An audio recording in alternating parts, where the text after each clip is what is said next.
චෛත්‍ය හදන්න ඉස්සෙල්ලා මෙව්ව හදන්න ඉස්සෙල්ලා කතරගම දෙයියන්ගේ රූපයක් හැදුවා නම් අඩි 7-8ක් උසට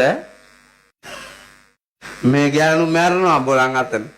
මේ අහල ඉසව්වේම යොදුන් ගානක් දුර ඉන්න ගෑනු මැරෙනවා කතරගම දෙයියන්ගේ පිළිරුව ගාව. ඒ තරම් මේ බෞද්ධ කියලා කිව්වට මිත්‍යා දෘෂ්ටික ගති. මම දැකලා තියෙනවා අපේ සංඝයා වහන්සේලා හිටන් ඉන්නවා පුතා. සංඝයා වහන්සේලා හිටන් ඉන්නවා මිත්‍යා දෘෂ්ටික දෙවියන් වඳින. අර මායම් වෙන ගෑනු ගාව ගිහිල්ලා ඉඳගෙන ඉන්නවනේ ශාස්ත්‍රයක් අහන්න ආවලු. සංඝයා වහන්සේ අහවල් ශාස්ත්‍රයක් දහන්නේ. ශාස්ත්‍රය දැනගෙන ඉඳිද්දි ඒකාන්තයෙන්ම මැරෙනවා. ආන්දරෝ දන්නවා.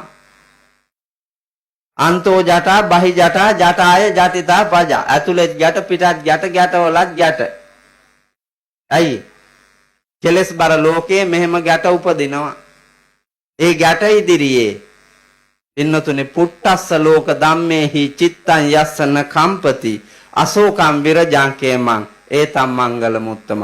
මහා මංගල්‍යයක් උදා කර ගන්නට නම් මේ ගැටෙන වැටෙන තාඩන පීඩන දුක් කරදර තියෙන ලෝකයෙහි අෂ්ටලෝක ධර්මයේ පුට්ටස්ස ලෝක ධම්මේහි අෂ්ටලෝක ධර්මයේ ඉදිරියේ චිත්තං යස්සන කම්පති හිත කම්පණය කරගන්නේ නැතු හිත සොලවා ගන්නේ නැතු ඍජු ප්‍රතිපත්තියක පිහිටා මධ්‍යස්ත ස්වභාවයෙන් යුතු මිනිසෙකු හිත හදන්නේ නම් හිත මත බැඳුණු මේ බෞද්ධ දර්ශනය අවබෝධ කරගෙන සංසාර භව දුක් නසා ලබන අමා නිවනින් සැනසීම ලැබෙනවා. ඒක ගිහි පැවිදි ભેදයක් නෑ. ඔබට මට අපට හැමෝටම ලබන්නට පුළුවන්කම තියෙනවා. ඒ නිසා ඍජු